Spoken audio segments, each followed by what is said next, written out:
Setelah permainan dadu pertama di istana Hastinapura, Duryudana menghasut ayahnya agar kembali mengadakan permainan dadu dengan Pandawa. Kali ini taruhannya adalah siapa yang kalah harus mengasingkan diri ke hutan selama 12 tahun. Sebagai kaum ksatria, Pandawa tidak menolak undangan Duryudana untuk kedua kalinya tersebut. Namun naas, sekali lagi Pandawa kalah. Sesuai dengan perjanjian, maka Pandawa harus mengasingkan diri ke hutan. Hahaha, aku akan mengembalikan segala milik Indraprastha, tapi dengan satu syarat. Kalian harus mengasingkan diri selama 12 tahun, ditambah 1 tahun menyamar. Jika kalian gagal dan ada yang mengenang alih, kalian akan mengurang selama 13 tahun pengasingan tersebut. Baiklah, syaratmu kami terima. Kami akan menghilang selama 13 tahun lamanya.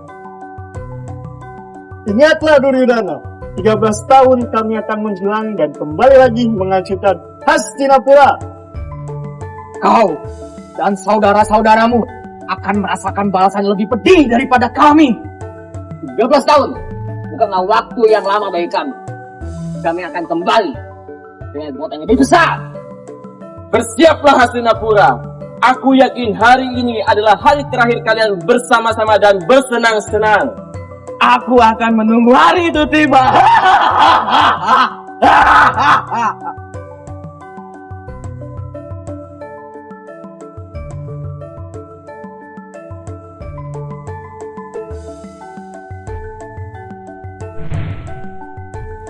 Pandawa 5 pun pergi mengasingkan diri ke hutan.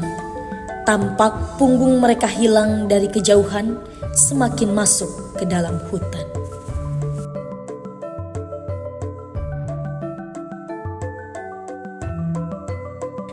Suatu hari menjelang berakhirnya masa pengasingan, Yudhistira dan keempat adiknya membantu seorang Brahmana yang kehilangan peralatan upacaranya.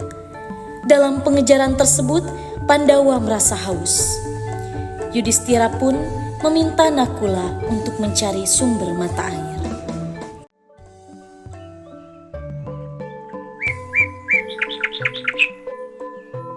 Sepertinya kita cukup istirahat di sini. Nakula, tolong carikan mata air untuk kita minum di sini. Baik Kakak Yudhistira. Saya istirahat. Tak lama kemudian, Nakula menemukan sumber mata air. Dengan bermodalkan kendi air Drupadi, Nakula mengambil air dari sumber mata air tersebut. Namun tiba-tiba, Wahai Nakula, air sumur ini baru bisa kau minum jika kamu bisa menjawab pertanyaanku. Jika tidak, maka air ini akan menjadi racun bagimu. Suara apa itu tadi? Sepertinya ini perasaan saja.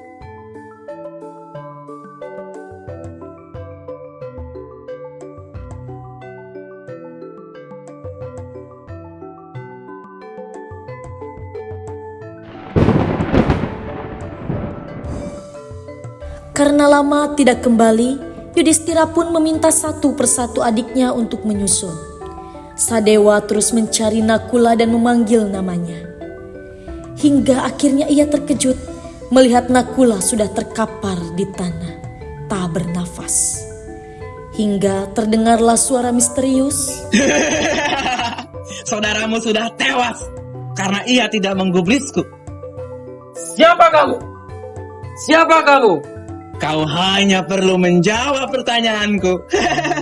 Maka semuanya selesai. Aku tak peduli. Cepat katakan siapa dirimu. Cepat hidupkan kembali Nakula. Atau kau... Sadewa ikut terkapar di samping Nakula. Di lain tempat, Bima dan Arjuna menyusul mencari saudaranya yang tak kunjung datang. Betapa terkejutnya mereka menemukan kedua saudaranya sudah terkapar di tanah. Tunggu Arjuna.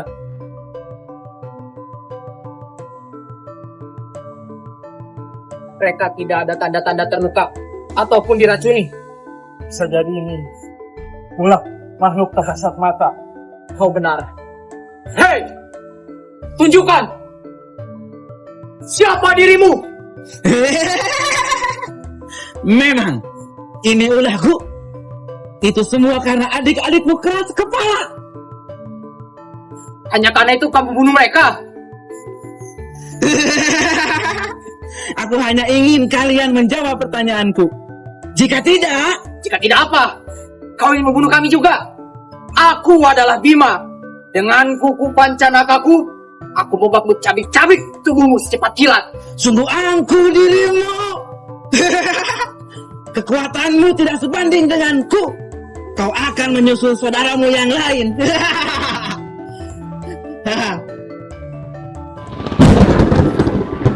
Kami tunjukkan dirimu. Kau tidak, sungai ini akan kering oleh panaku.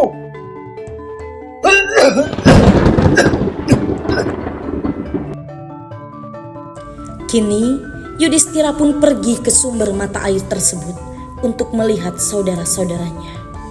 Betapa hancur hati Yudhistira saat melihat semua saudaranya sudah tak bernafas. Bima, Nakula, Sadewa, Arjuna, bangun Arjuna. Siapa yang melakukan ini? Siapa yang membunuh kalian? Tunjukkan siapa itu. Tunjukkan. Beraninya kalian membunuh tempat adikku. Siapa itu?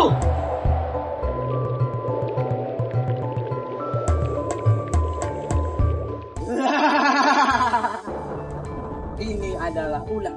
Aku penguasa sumur ini. Mereka semua tewas karena kesombongannya sendiri. Mereka menolak untuk menjawab pertanyaanku. Malah menunjukkan kekuatannya. Hanya karena tidak mau menjawab pertanyaanmu, kamu tega membunuh mereka.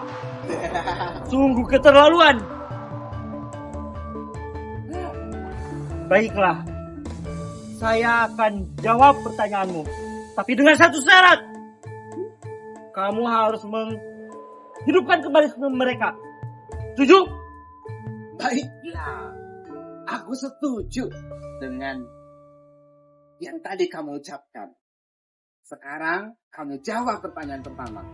Apa yang lebih berat daripada bumi? Lebih tinggi daripada langit? Lebih cepat daripada angin?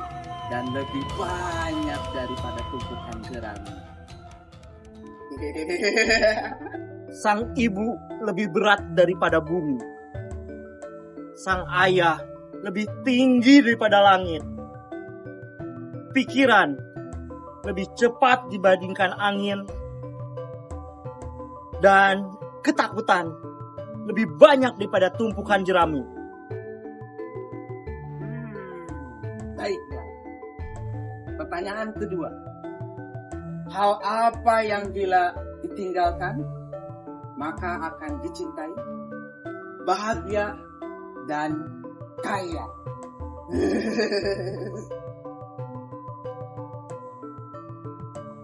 Keangkuhan apabila ditinggalkan akan membuat seseorang dicintai.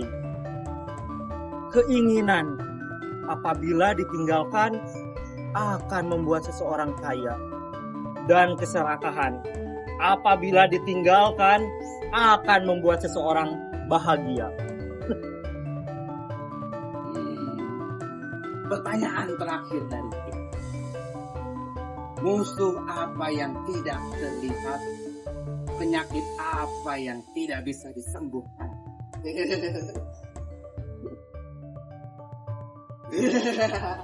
Rupanya kau tidak bisa menjawab.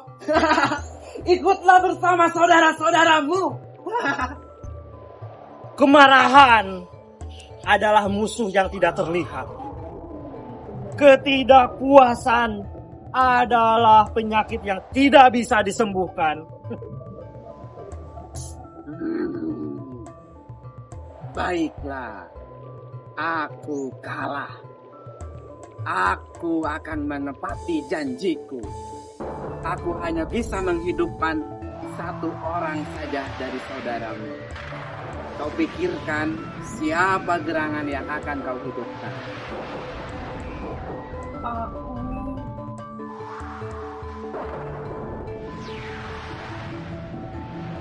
Aku akan memilih Nakula. Mengapa kau memilih adik tirimu dibandingkan dengan adikmu? Aku harus berlaku adil.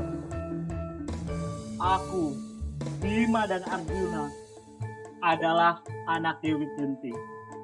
Sedangkan Nakula dan Sadewa anak dari Dewi Mati. Tentu saja aku harus adil. Apabila hanya satu yang harus hidup, maka aku harus memilih di antara Nakula dan Sadewa. Jadi aku memilih Nakula. Aku sungguh terkesan dengan ketulusan dan keadilanmu. Baiklah, aku akan tepati janjiku.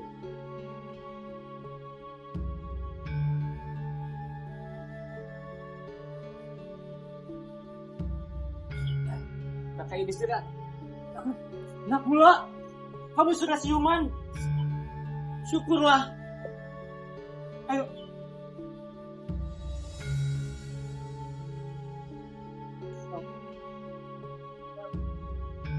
Ayo istirahat. Wah, kalian sudah siuman. Wah. Kemana dia? Bukannya hanya menghidupkan satu orang. Kemana dia pergi? Yudhistira, aku adalah Dewa Dharma. Atas ketulusan, ketabahan dan keadilanmu, saudara-saudaramu bisa hidup kembali. Kembalilah kalian ke tempat yang seharusnya. Buanglah semua keangkuhan, kemarahan, dan keserakahan yang ada dalam hati kalian, agar kalian bisa merasakan kebahagiaan hidup yang sebenarnya. Terima kasih, Dewa Dharma.